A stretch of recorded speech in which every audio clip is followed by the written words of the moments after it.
have a massive guest on the show today. I'm so honoured to be able to speak to him about a variety of different things, including his amazing career, the sport of freestyle skiing, and a particular man who, if you're watching right now, is on my T-shirt because I love this T-shirt. He is one of the absolute legends of freestyle skiing across the world, competed in the sport in the 70s and 80s, and has been the head of Freestyle Skiing Canada for many, many years. Has also fronted the Own the Podium program in Canada and has even written some rules about freestyle skiing, which I need to get to the bottom of. It's an absolute pleasure to welcome to Off the Podium, the one, the only Mr. Peter Judge. Peter, welcome to Off the Podium. Thank you. Pleasure to be here. I am so excited to have you on this show, mate, because I mean, I don't even think I've scratched the surface with that introduction. There's so many things to get to about your amazing career. I want to start right now, though. You are currently the CEO of Freestyle Canada, which essentially is one of the biggest sports that Canada has when it comes to the Winter Olympics right now. We're recording this literally at the very end of 2025. We're mere weeks away from the Olympics in Milano Cortina. Just give me a general vibe, Peter. What's the mood like in freestyle skiing in Canada right now? Are we excited? Are we confident? Like, are we getting buoyant, ready for these games? Yeah, it's that mix of all those things, right? And more than anything, right now it's a bit frenetic because we're literally in Canada here, and in every Olympic year you have a qualification period that ends very close to the games, but still far enough away, which means for us that the qualification period really cuts into our normal World Cup schedule.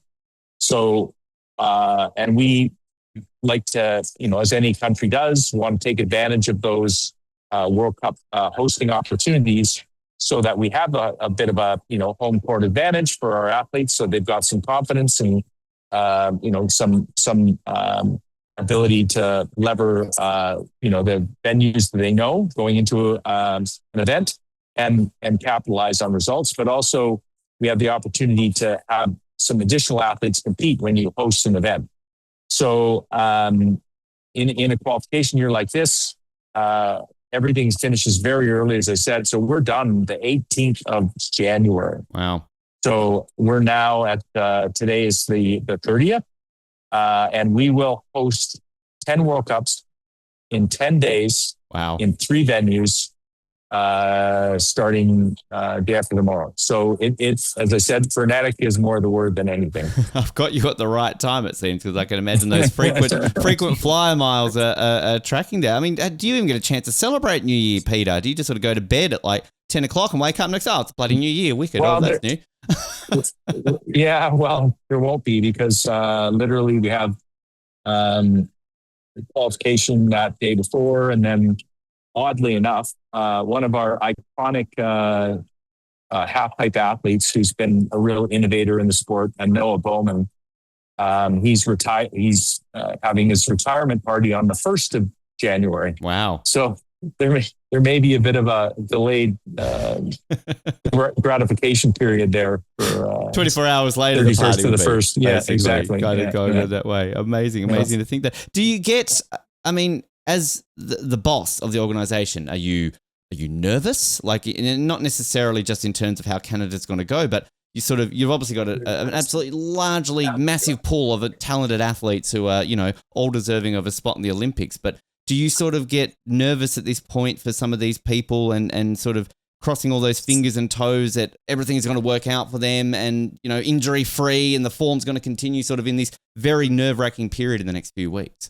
Yeah, I 2 minds. I personally fucking love it. It's game time.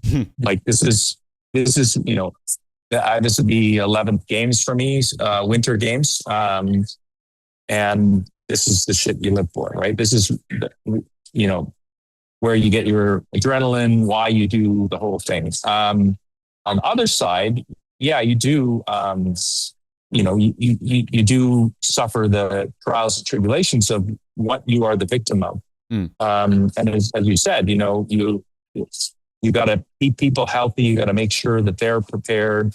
And there are so many variables once you introduce even 2 or 3 people into an equation with health, with safety, with just making sure that by the time they get to the games, that they're in an optimum position to be able to perform. So, and then when you multiply that out by, 24 or 26 athletes, the amount of, variability and permutations and combinations that can go right or go wrong are infinite. So, it is a very precarious road you walk on the way in to make sure that, that you're optimally prepared for as many people as you can be on the way in.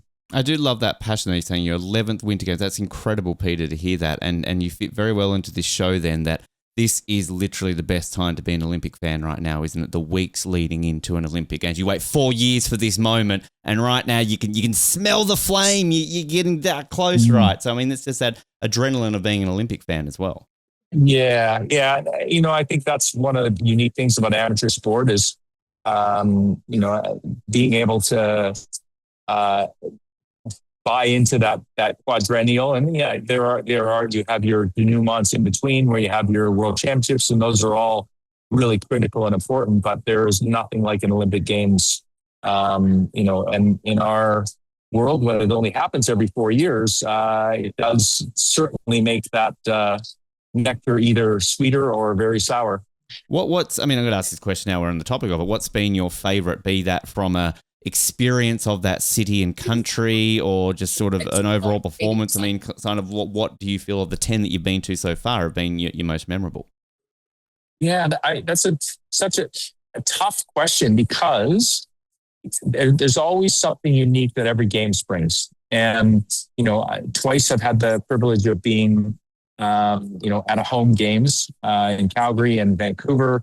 So, being at a home games, obviously, is a very, very special, kind of experience. Something that, it'd be really hard to match from that standpoint. But, there's so many other, experiences in terms of, the uniqueness of a venue or, where you might have had, particular disappointment or great success.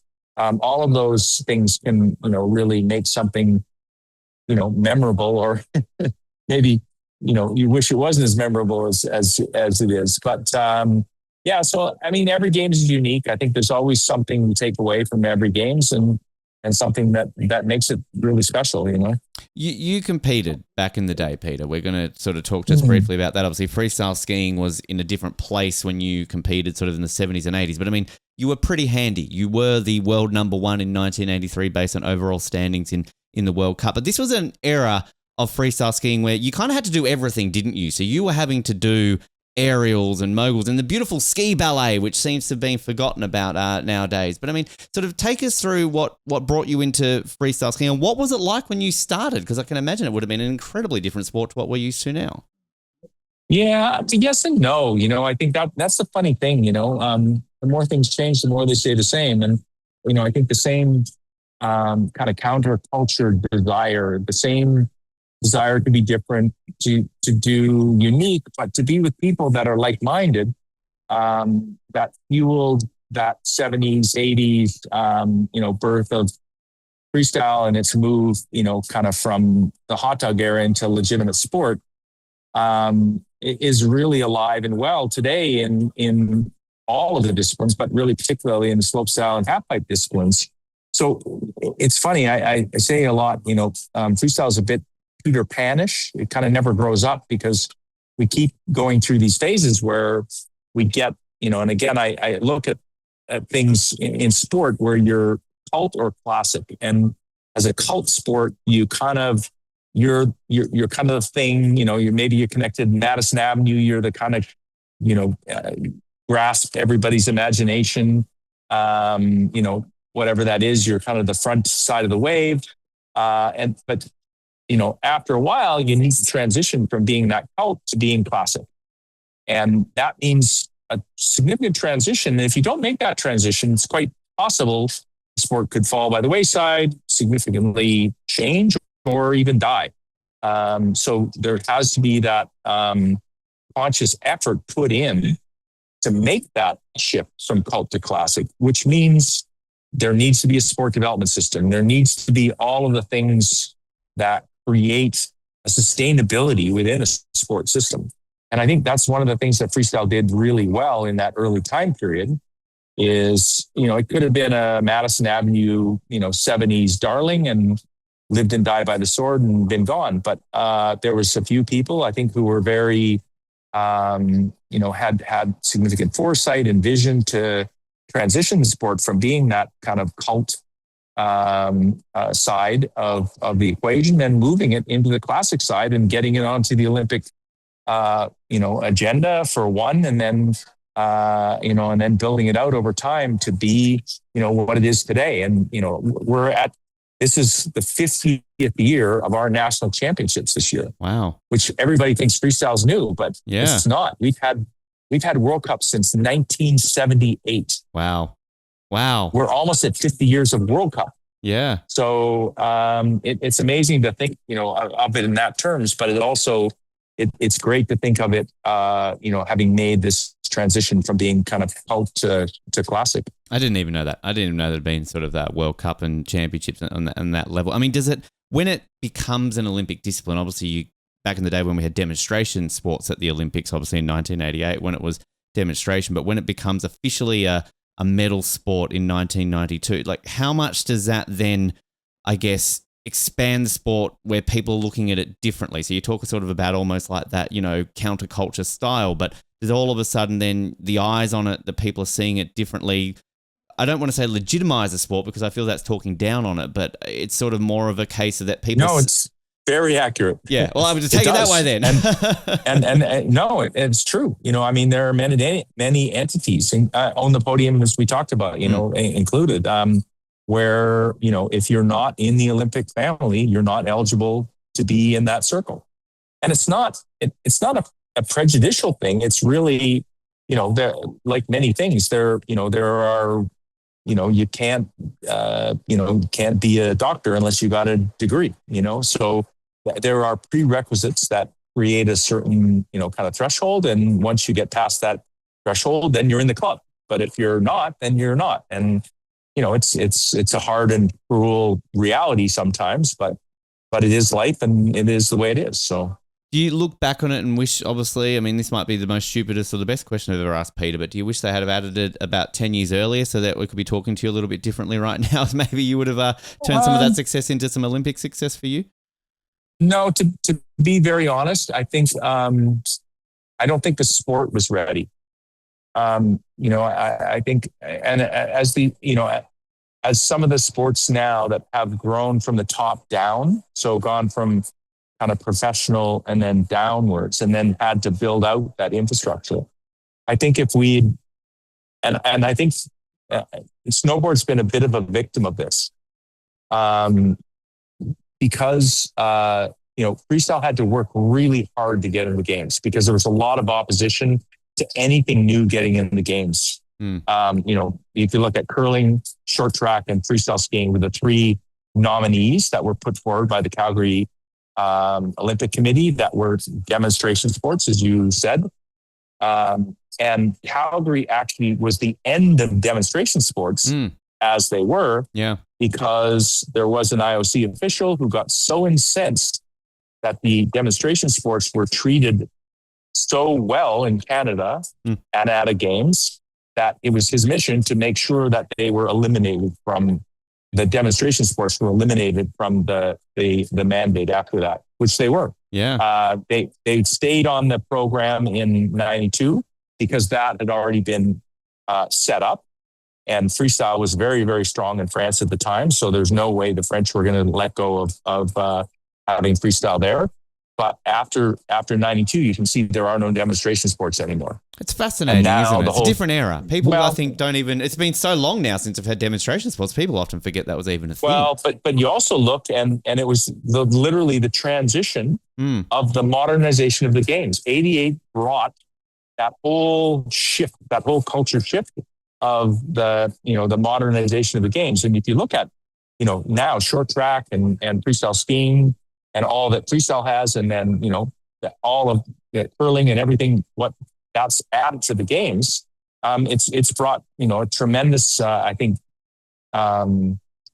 entertainment of the games, strength of the games. Anyhow, now I'll circle back to where we were going. You're on off the podium, Peter. Tangents are our speciality. Yeah, it's fine. Excellent. We're all ADHD here. Excellent. But what did transpire is in that period, in that same period. So freestyle, gets one of the medal events, gets moguls in 92, 94, moguls aerials. And in that same time period where freestyle had to beg to get in from kind of 82 to 88 and then even post 88 to try and legitimize itself to appease IOC to get in and on the program. In the meantime, the FIS was in a battle with the ISF, which is the International Snowboard Federation. Right. And so they literally just played the trump card and they went, okay, well, we own the games. So if you want to be in the games, and so they literally then they played that trump card early, which meant that they put snowboard in the 98 games. Yeah. And as a result, they got pulled into the games. Whereas we had to plan and calculate and make a path that took, 8 years to get into the games, even as a demonstration sport and then through as an Olympic sport. Wow. On the program, they got pulled in. And so back to your earlier question, I do think that we were fortunate because it allowed us the thought process to always look at our product, make sure, while still ensuring that the quality of our product was true to what we wanted and what we knew it could be, make sure that it also fit into the legitimacy that would meet the obligations of an IOC standard. And for snowboard, I think that a lot of that was built in because a lot of the systems were there. But I do think for them getting pulled into the games, it was a bit premature from the standpoint of the structure underneath the top down of what snowboard had started as a kind of professional entity and then moved down, hadn't quite matured yet. Now they're a lot newer, aren't changed. they? Snowboarding's a lot newer than. Well, yeah. I mean, snowboard, kind of started to kind of jump onto the scene in the kind of mid to late 80s, it grew very fast, obviously, and is an amazing part of our snow sport community right now. But in that period, it was very fledgling, and there was a lot of opposition to it too because it was different, right? So people, a lot of people really had trouble wrapping their head around it. But in this instance, there was literally a pissing match between the ISF and FIS, and FIS just played the card and won. Fascinating. This is why we get people like you on the show, Peter, because these are things that I didn't even really know, and I kind of love hearing how these sort of things happen, because we often talk about when we're, say, previewing the sports ahead of Milano Cortina, that everyone's just used to freestyle skiing and snowboarding being part of the games now is just part of the furniture. But obviously, the 90s, they were very, very fresh. And it's also a case of we don't often see in the Winter Games brand new sports. We see them every Summer Olympics. There's 5 new ones in, 5 new ones out. They're always being recycled. Whereas kind of this year's an example where we're about to see ski mountaineering, the first time since 2002 that we've had a brand new sport. And even then, skeleton was returning. So, I mean, you've got to go back to 1998 for a completely brand new sport to sort of enter the games. Yeah. So it's fascinating, isn't it, that we don't sort of get that much? Yeah. I mean, yes, it's fascinating, but I would challenge your position a bit. I think this actually winter sport, and when I talked about the change of the games coming from '88. I think winter sport started that whole cultural revolution of modernizing the games. With the introduction of freestyle and short track and curling, and subsequently, snowboard, and then even more when you look at the multiplication of disciplines inside of freestyle or inside of snowboarding, or now with team and mixed and et cetera, et cetera, et cetera. Most of those things started on the winter side. Yeah. So I think, winter does not get the real credit it deserves for being the purveyor or the instigator of a lot of these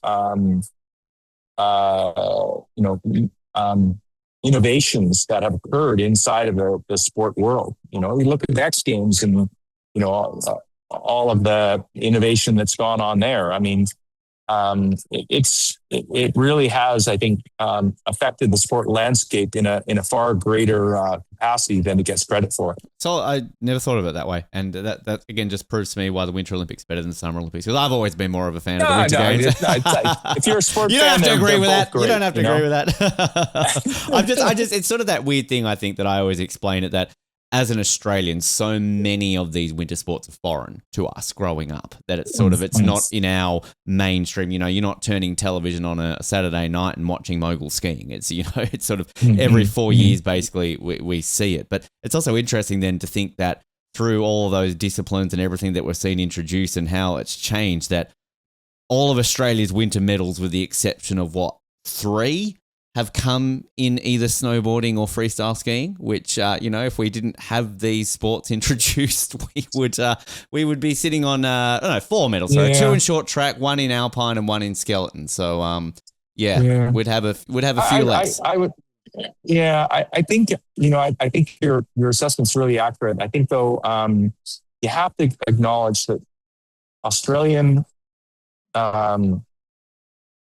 the Australian sport viewer and fan is far, and I say this in the purest sense of the word, is far more sophisticated than most. They have an appetite for a much broader spectrum of sports than most do.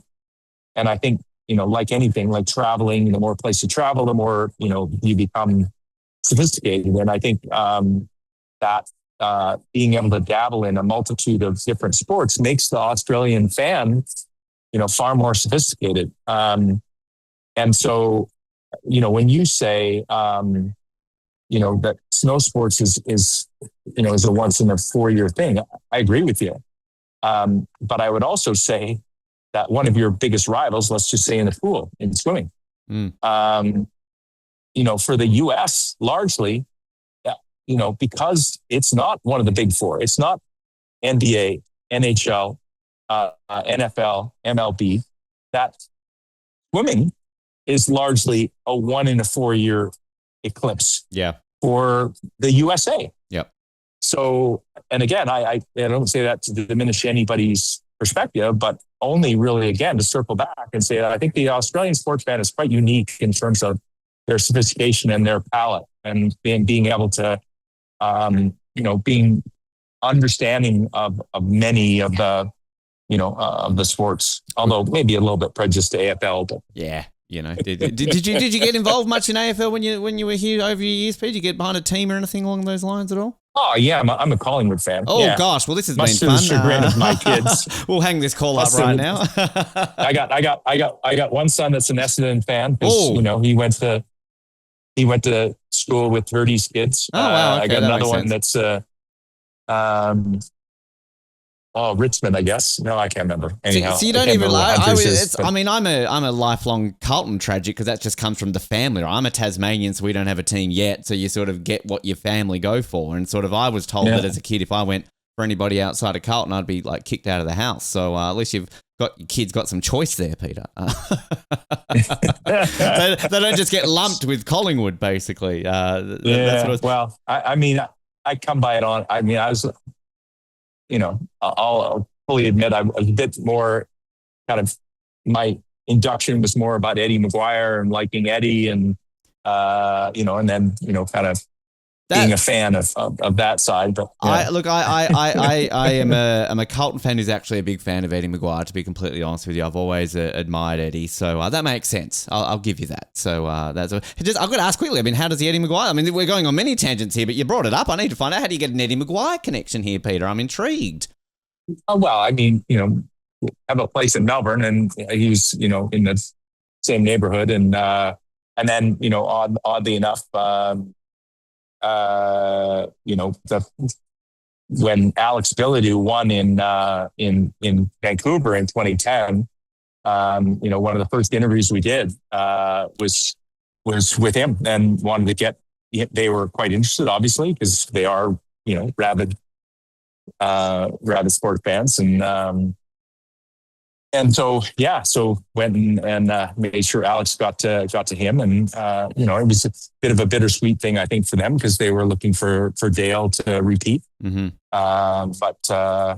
But certainly it was a great opportunity, I think, for us to, I mean, as I said, Australians are very, sophisticated sport fans and really know their sport. And I don't think it matters, kind of which realm it's in. And so it's always a privilege to be acknowledged by a country in that way. I love hearing that, because we had Johnny Weir on a couple of years ago, and he told the story about, obviously there was a whole controversy around him in Australian TV with some of the comments that were being said on sort of our commentary about him, and that he basically told the story about how Eddie Maguire was so apologetic with the backlash and everything that had happened in Australia that he flew Johnny Weir out to Australia to have him do some exhibition sort of skates and everything along those lines, and he just spoke nothing but praise for Eddie Maguire off the back of quite a controversial moment in this country. So, I sort of like hearing that. So I did not have Eddie Maguire on my bingo card being brought up in this interview today, Peter. So thank you for that. I mean, you talked about sophistication. I wanted to bring up, I said it before, ski ballet. Is ski ballet dead? Does it still exist? Can we get this on the Olympic program? Because I love watching ski ballet back in the day. Yeah, it was a very unique discipline, and to be honest, having done all three of the disciplines, it was one of the most difficult, just because there are so many elements that you had to do well. To me, it's a lot like half pipe and slopestyle now, where you're not just doing a single trick or single run. You're doing a single run with a large number of very complicated elements in it, which just means hours and hours and hours of perfecting all of those elements are there. So it was, again, as an ADHD person, it was one of those things that constantly challenged your desire for perfection. And I have great, I loved doing the discipline. But it was one of those things where, it really did not fit into what the IOC was looking for at that period of time. And, this is unfortunately the other side of the double-edged sword, where, you can make or break based on what, in this case, what the IOC, was looking for to bring into their program. Mm. And they were not looking for another, subjectively judged sport.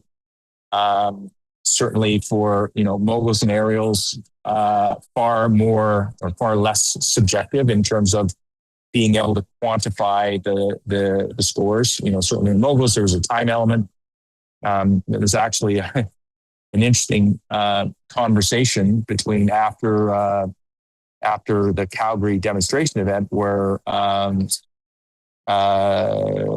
can't remember if it was Hodler or Casper, said, we'll put it in to the games, but you have to not have any judging and just have it be timed. Oh, wow. And the powers that be that time very rightly stood by our guns and said, no, we know what's best for our sport, and that's not what's best for the sport and not best for the product in long term. So wow. I actually said at the FIS meetings in Istanbul in 98, well, if that's it, then maybe we'll go off and start our own federation and operate outside. But there's all kinds of nuances in that. But fortunately, we never got to that place, and they made it in. But the sad part about it was, I think that if you look at figure skating had controversy and as legitimate and as deep and ingrained in the game's profile as figure skating was. It was literally, almost ran into a brick wall in 2002. And that was the vulnerability of having a very subjective system. And the funny thing is that as I talked about, us defensively looking at how we could fit into the game's profile, we actually built the scoring system that was segregated, so there couldn't be that judging influence. and also separated, the technical side from the artistic side, and provided scores so that it wasn't as subjective as an ordinal system, which is basically you're just voting for whoever you think is better. And in that sense, the funny thing is after that controversy, and this is now about 10 to 12 years later, figure skating adopted a scoring system that was almost identical to what we designed. Wow. That's where you see the markers during a performance when they're like green box, like they're hitting those certain elements, right? That's is that where they've got to meet those things? Yeah. And as a viewer, we're seeing that happen live. Wow. Yeah, it even got to the point in freestyle with ballet where you would lay out what we call the dream sheet. So it would actually identify what tricks you were going to do. And the beauty and brilliance of that was there's all this, it won't be as unique and it won't be as, surprise element. Well, how can you expect judges to make decisions about something when they don't even know what they're going to see? And it doesn't mean they can't judge, what the element was or what the effectiveness of that element was. But it does help them prepare and make better decisions. If you want bad decisions from people, give them too many decisions to make. But if you want great decisions from people, give them as few decisions as possible to make and as much information, and then they can make great decisions. Yeah. And so that's where freestyle went with its dream sheet. And so they, would say, okay, I'm going to do this trick and that trick and that trick. And so they would know at least what trick to expect. And so rather than identifying the trick first, it's that trick, and then trying to evaluate it, then you're caught between those two things, identification and evaluation. Whereas we set it up so that they knew what was there, so they didn't have to identify it. All they had to do was evaluate it. And again, as I said, that's kind of the way, figure skating has gone. And there's forgiveness in it, an ability, and over time, the more the sophistication gets, then it becomes, far more fluid, and that forgiveness becomes built in. And it makes for a far more accurate system. And that's what I think, slight tangent, but I think you know where I'm going with this, Peter, is that's what I think made breaking so confusing in Paris. Because I was there for both the men's and the women's, and people were just questioning it. And we've had breakers on the show, and they sort of said it's very subjective. Like, you just kind of get there and you make it up on the spot. That's the beauty of it. That's the art form. And so many of them didn't consider themselves athletes because they were like, breaking's an art. It's not a sport. So, and I think that made it very confusing for the viewers, because I know sitting in those stands, there were people around us going like, that makes no sense. Why did they get that score and they were so much better because he was spitting on his head, but he didn't get in? Like, it was so confusing, I guess. And that makes sense when you're saying when you've got things you've got to look out for versus just make it up on the spot. It kind of makes it easier for judges and the viewers, doesn't it? Yeah. And you hit on a really good point there. And I think this is where, that balance between sport and art can get confused at times. And with sport, you are competing. And so there has to be a winner and a loser, so to speak. Yeah. And if there's going to be the accountability of a winner or loser, then there needs to be some kind of a mechanism that you can evaluate people. And this is now the important part. It needs to be technically sophisticated enough that the people who are actually doing it can be accountable and understand it and be okay with it. The complicated part inside of that then is making it simple enough that John Q. Public can look at it and understand it. Mm-hmm. And also accept that, like you can have a debate about this person or that person, but at the end of the day, it's a debate only on the small nuances. Yeah.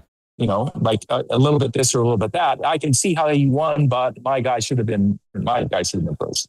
Not like when everybody's saying, how the fuck did that guy win? Yeah. And that's where sport can really lose itself, when it gets so stuck in its own line code that people don't even understand it. Yeah. Then you lose, the people with you. sort of bringing it back to you mentioned Alex before. We had Alex on recently and talked to him about sort of Vancouver and Sochi. But the point that I remember, and we're going to talk a lot about Dale, don't get me wrong, but Australians, and particularly the media, were very pissed off in 2010 because they thought Dale was robbed. They thought that Alex shouldn't have won that. Dale should have won it. And then Dale comes out and defends Alex. Alex sort of talked about that the other week. But I mean, what's that like then when you're seeing that from a perspective of maybe just that patriarchal crowd that is sort of maybe being a bit blinded by the vision and all that kind of stuff? Because obviously we want Dale to win. We want him to go back to back. But it's sort of that case of that's probably clouding people's judgment a little bit and taking away from Alex's very deserving gold medal in 2010. Yeah. Look, and this is, again, double-edged sword. This is one of the great strengths and beauties of sport is you have that home court, pull and that, all the emotion that goes along with, being in your own home country or your own home, field or whatever. And then the controversies about things. That's what, having a rivalry or having those controversies are what makes sport great. If it wasn't, it would be boring. It would be dull. It would be calculating. It would be, whatever. And it just gives people water cooler talk to talk about on Monday or whatever. And that's what makes sport engaging. I think that's the beauty of it. Yeah. And yeah, for sure. You can have those debates about, and I love Dale. Dale's, Dale and his brother are, two great people, and they're people I have a great affinity for, and same with Alex. You can call it either way, and obviously you have a confirmation bias that will always drag you somewhere based on what your proclivity is. But at the end of the day, and this is where I go back to, the evaluation system has to be defensible from the standpoint of at least presenting that it was close and you can debate about it, or it was a mile and there was something really wrong. Yeah. You gave a great quote. I found an interview that you did with the Australian media around that time and sort of were trying to explain Alex's victory and Canada's obviously first gold on home soil ever at the Olympics in Australian terms. And you said it would be like Australia going 25 years without winning the Ashes and then getting it back. And I love that quote. And I wanted to bring that up just to rub it into England's face right now that we just won the Ashes. So I just, any opportunity to do that. But just we've brought him up, Dale. Let's talk about him here, Peter. Like obviously, you were involved in the Canadian system, then you were later involved in the Australian system. But I believe you were sort of aware or sort of came in contact with Dale before he left for Australia. Is that true? And sort of like what was that interaction and sort of everything like with him back in the day? Yeah, well, Dale and Jason, two very, close brothers, very eclectic childhood, grew up all around the world, and then ended up, in Whistler, and, got deeply engaged in freestyle skiing, in moguls. And you got to understand these two kids, and I call them kids still because I still see them as kids, but they both have, 3-4 kids of their own, but, they're really great human beings. And, they just are so sharp and so intelligent at how they approach things. And, it was interesting.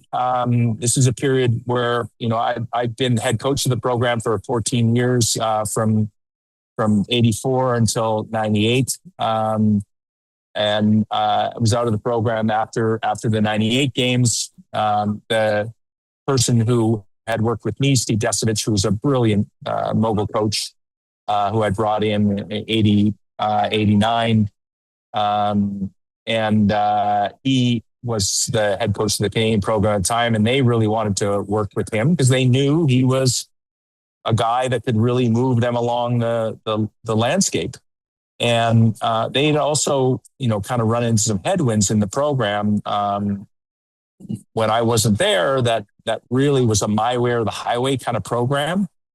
And if you know those two at all, they're not cut from that cloth. They work unbelievably hard, but they also need latitude to be able to. They're smart enough that they know what they need, and they need to be able to do certain things in a certain way. And And the Canadian system at that time was kind of choking them out of that possibility and was this and their business opportunity. opportunity? Sorry to interrupt, but this was sort of their side business opportunities that they were involved in Yes. at the time. Yeah. And they quite honestly, they needed to have those opportunities to be able to support what they wanted to do on the skiing side. And so I think it was this confluence of things at the time. And so they were able to look at an opportunity to be able to switch countries, to go work with this great coach that they wanted, to work with a great system. I believe the OWIA is a great system, has great leadership, and take advantage of that. And so they were able to do that. Punitively, they had to sit out for 2 years, I think, to be able to re-get their license back. But then we're able to come back in, and obviously Dale, they both had great careers, but Dale was able to really punch through and have an amazing run. Do you look at Turin when he wins that gold and kind of think, well, that's half Canadian gold anyway, right? Like, I mean, sort of what's the Canadian perspective of that gold? Yeah, sure. I mean, of course you do. But on the other side, there was a lot of work that was done, inside of the system, the Australian system, with the Australian at that time Australian coach, and that those opportunities may not have formulated the same way and created the same concoction at the end, and so more than anything, I think, and this is one of the great things about freestyle, I think about the sport in general, if you're true, in it, you're just happy for the person. Mm-hmm. You could, it's like basketball. These guys beat each other up, or football, they beat each other up. It's soccer, they beat each other up, and then they're all hugging after the game. I mean, that is the wonderful thing about sport. And in a case like this, yeah, sure, you could be pissed off about, he was that and then he's not anymore, or blah, blah, blah. Or you can just be happy that the guy found success. Yeah. And to this day, we always celebrate him, the fact that people in Australia forget that he is still our most successful, alongside Tora Bright, our most successful Winter Olympian of all time. People forget that in this country. Yeah. Yeah. He was and is a very unique individual in terms of,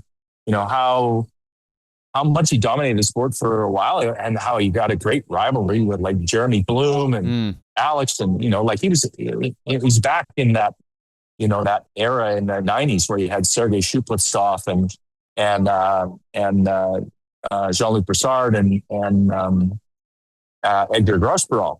It was amazing to have, those people at that time that were duking it out every week, beating each other's brains out. That's, again, having those rivalries is what makes sport great, Do you feel he was treated unfairly in Australia by our media? Because everyone seemed to give a shit about talking to him about his business. They did, they never celebrated his success. And then obviously he's a very, quieter guy when it comes with, he's not like a brash Aussie that we're used to. So sort of like, I mean, we're often here trying to defend the crap out of him all these years later because the Australian media really treated him like shit.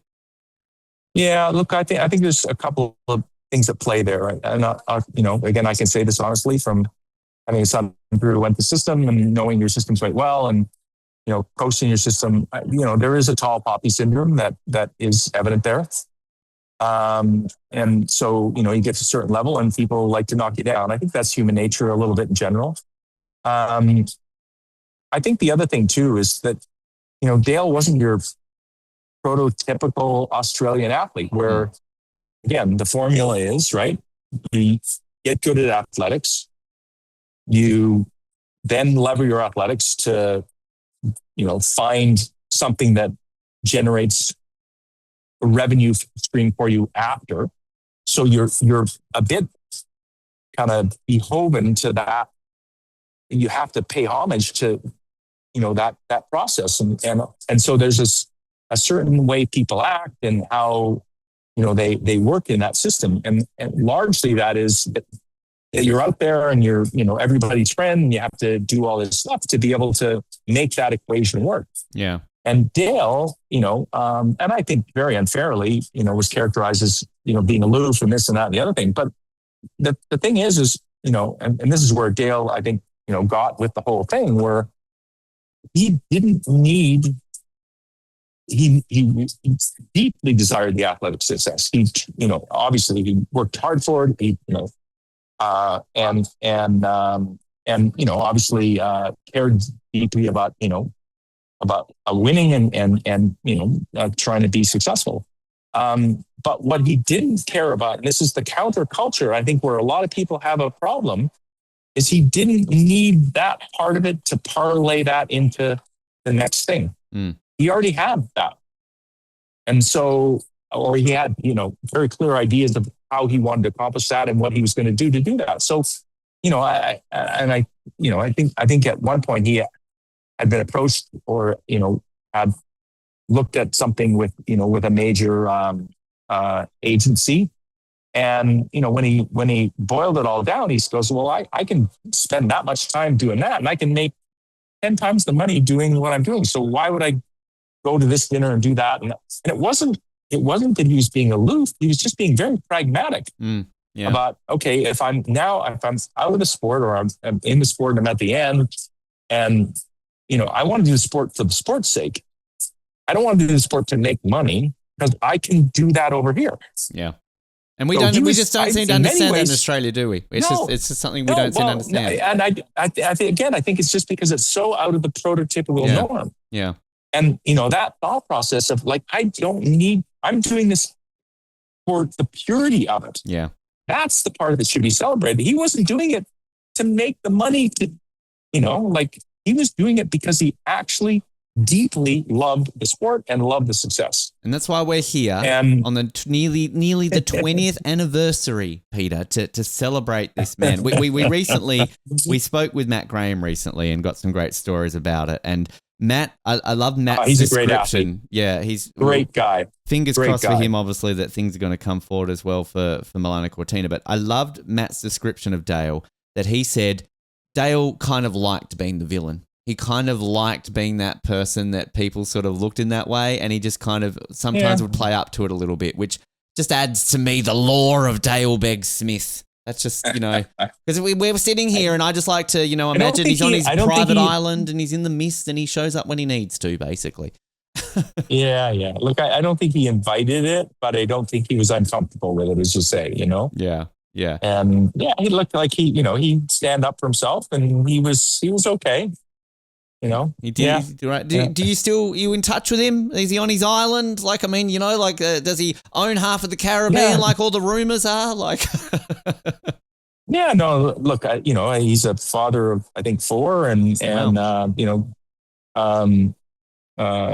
Jason, his brother, actually, I did see just, about 10 days ago and he's a father of 3 and they both have very, they work deeply closely together, very successful business people, and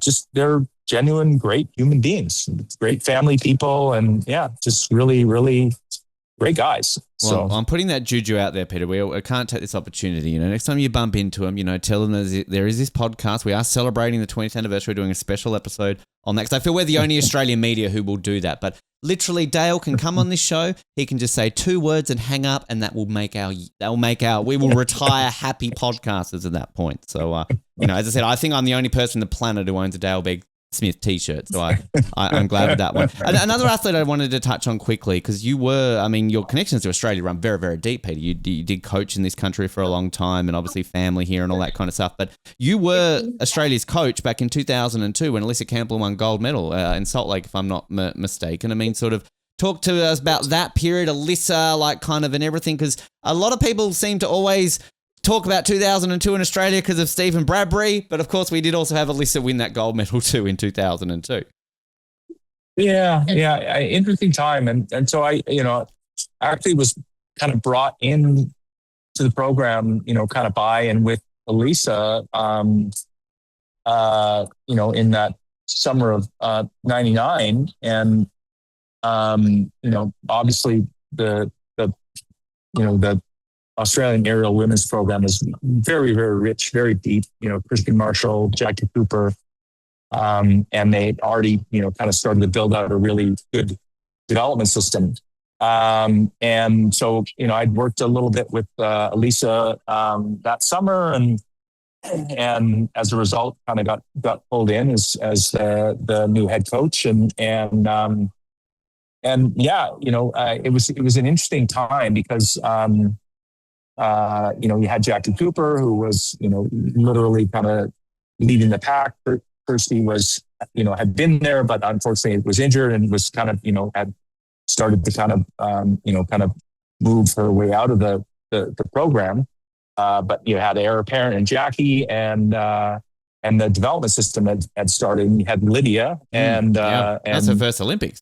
Liz Gardner, and it was quite an interesting time because kind of working with those young girls at the time, with Lydia and Liz, and just how talented they were, and how hungry, and then as well, obviously Alicia was very hungry and driven, and Jackie, who we were able to get up to, doing triples at the time and doing full, which I think was an amazing feat for anywhere else, let alone a woman, back in 99, 2000. So it was a pretty incredible time, pretty rich time, I think, for women's aerials. Yeah, it's crazy to think sort of just on the back of, bringing Dale back into the conversation, but sort of that period of freestyle skiing for Australia, because, yeah, you touch on how successful, someone like Kirsty Marshall, Jackie Cooper was in the 90s, and then obviously you get Alyssa, Lydia. Now we're seeing that with Laura and Danielle, of course. We had David Morris get a medal for the men, of course, in Sochi. Mm-hmm. And then sort of just on the back of then Dale's achievements in moguls that led into Matt. Then that's led into Jakara right now. Obviously we had Britt do very well on the World Cup stage as well. So it's kind of like it seems to feed through that. When you were in Australia and kind of out here, be it a coach or sort of bringing someone like Alex out to sort of train down here and that sort of stuff, did you see that framework that there was success possible for Australia in both, aerials and moguls at all, or was it a long build? Yeah, look, no, Christ, no, it was a short build. And again, to go back to, two things. I mean, Australia is a sport mad nation, and if they get their teeth into anything, they're going to do well. And certainly, I think through the leadership on the winter sports side, there was the ability and possibility for us, Australia to do well. People don't view Australia as a winter sport nation, but they got more snow covered area than Switzerland does. And I think you look at, things like the inner schools in Australia, I think it's an incredible infrastructure that's been able to produce, an amazing number of athletes and, punch way above their weight, in terms of success. So, as much as it's an anomaly, when from some sides, when you look at, historically where it is and really the significance of winter sport at that time,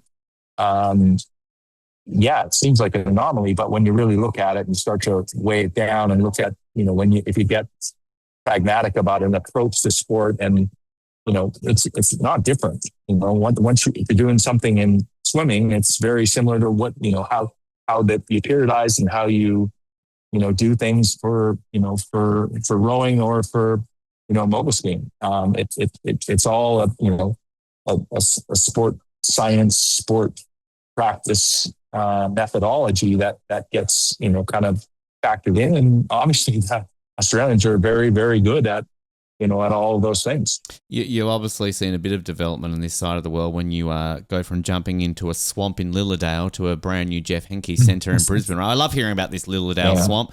David shared stories about it. Should that be a centre of historical significance in Australia? Because how many gold medals do you think that swamp in Lilydale has produced? From Dale, Alyssa, Lydia, these are gold medal, probably the most significant gold medal winning swamp in Australia, I would say. Yeah, can't credit Dale with that one, but Dale grew up in Whistler, and we have a nice water ramp in Whistler, which your girls also benefited from. But yeah, they're Lilydale's the hard slog that it's the Rocky Balboa training in Russia kind of thing. Yeah. Now that I live in Melbourne, I need to make a day and go out there. I need to see it. I just want to look at it and go, all right. That's the swamp in Lilydale. That's there it is. I would be intrigued to see that. Two quick things, Peter, before I wrap up. My co-host Colin couldn't be here today, but he did want to ask one question to you. He said, "Do you have any Jean-Luc Brassard stories?" He's a mad moguls Jesus, guy. I got a million of them. Can you share a couple or whatever quickly? Oh God, a million of them. Wonderful human beings. Like most genuine, kind of, real down to earth, human being. Particularly when you look at, his success, like Nick, that same thing like with Nick. Success has not changed, either of the two of them at all, and just very down to earth, genuine human beings. I can't, I love both of them. They're both just such really great human beings, and you see this, they just come from great parents, and they're just wonderful people. Jean-Luc, a million, like I said, a million stories. We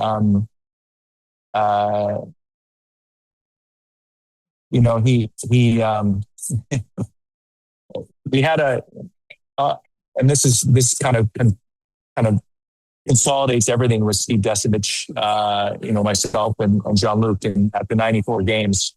And we always had kind of a shtick where Jean-Luc, at a normal World Cup, I would be at the bottom and I would kind of do the video and kind of provide information up to Des. Des would be at the top and kind of, get them out the gate. At World Championships, Olympic Games, we would bring, both of us would be at the top. We'd have somebody else doing video at the bottom. And again, it's just more around the intensity and making sure that everything was covered. And we were in the gate for the final run of Lillehammer. And Steve Desovich, we were, together at the top and always had a great rapport. And he said to me, I can't. And normally the process is even though we were both at the top, Steve would go with, the athlete to the gate. And Des came to me and he said, I can't go with him to the gate because I feel so anxious that I'm afraid that he's going to pick up on my anxiousness. And unbelievable EQ for him to be able to understand that of himself. So we went, yeah, okay, game time call, boom. So I went with Jean-Luc, went in the gate. He skis, rest is history. He won, wins. About a year later, we're at a function for a partner, and he is describing, and we never talked about this, never with him. We never talked about it. A year later, he's describing this to this whole room full of people. It's hilarious. So he's, I'm at the top and blah, blah, blah. And I get in and, I'm trying to fuck us. He's French accent. I'm trying to fuck us. And then he goes, and I had such an overwhelming feeling of confidence in the gate that I knew I was going to be okay, kind of thing.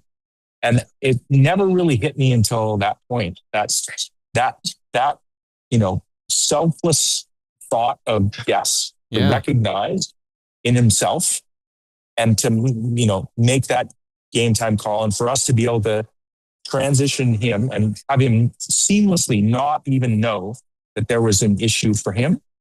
And to the point where he never even knew. That really validated to me the importance of, coaches and thinking coaches and having that EQ and how important it is in the equation. What an amazing story. Wow. Yeah. Crazy to think that that's sort of the vibe that you can also get, that like kind of picking up somebody's body language or mood. And people don't even realize, but it's such an unbelievably critical thing. You can make or break people with that, Wow. Wow. Amazing story. Love that's that. In life too. That's life too. Yeah, no, for sure. The other one, this is sort of a opposite end of the spectrum in many ways. Tell me about Hot Dog the movie, Peter. I'd not heard about this movie, but I was made aware that you were doing a lot of skiing stunts in this film, and I looked this up, and this seems like a very interesting movie that I feel I need to watch. But you're a movie star. Let's just be honest. You are a movie star. Well, I did a couple of films, yes, very low grade, and they were great experiences, to be able to do something. And most importantly, it provided me with some revenue that I was able to support my habit, because there wasn't a lot of money in sport at that time. And so it was, made it possible for me to keep competing or do the things I need to do. But doing that film it's certainly become a cult classic. My son and I went to the 40th reunion of it a year ago, this spring at Palisades, and they sold out this huge thing and had a screening of the movie, and it's still a huge cult hit. It's a funny thing, but I mean it's certainly anchored in the time frame that it was, so that always presents some challenges or some ick challenges, but yeah, it's found its kind of eclectic place in history, we'll say, as a cult classic. For people who don't know what I'm talking about, I'll read the opening line of the Wikipedia page. Hot Dogs, a Movie is a 1984 American sex comedy ski film. Now, I can't say I know many sex comedy ski films, but, now I know at least one.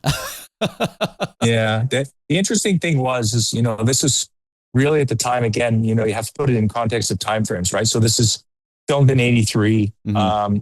The Olympic Games were on a pathway to be a demonstration sport in 88. So, really trying to legitimize the sport and do a lot of things. So we're really conscious of reputation and all these things. And we had a lot of back and forth, and certainly some of the people that I worked with, the stunt coordinators and working with the writer, and certainly the director to try and not, because it was really set back in the 70s when it was very much more of a kind of the cult classic kind of cult side of the equation, and part of that kind of 70s counterculture era, and as opposed to a sport on the birth of becoming a legitimate classic sport, and so there was a lot of debate and discussion about certain aspects of that film, and trying to make sure that from our side that it wasn't getting too risque, that really risked what we were trying to accomplish in that period. So much so that the French Ski Federation, who had a very strong program at the time, petitioned and were able to get it banned from France. So we didn't show in France in the theaters there. Wow. Because they felt that it wasn't conducive to what they were trying to, again, the image that they we're all trying to push for that. So that's fascinating. That's why they banned it. It's not because of the sex. It's because, no, this looks down on what we're trying to achieve. Yeah. Interesting. French and sex? Are you kidding me? I was going to say, they're not banning it. Come on. No. Yeah. Fascinating. Actually, the one final question I got to ask, a certain person who hooked us up with this interview, I'll send him a shout out at the end of this, but he, was giving me he was giving me some notes and things along the lines, and some suggested topics. The one that I was most intrigued about, he gave me no context to this at all, Peter, but I'm going to ask it to you anyway. He said, ask him about the origins of Walkmans. Yeah, well, there's a few Walkmans and Spademans, and there's a lot of innovation that came out of the sport. But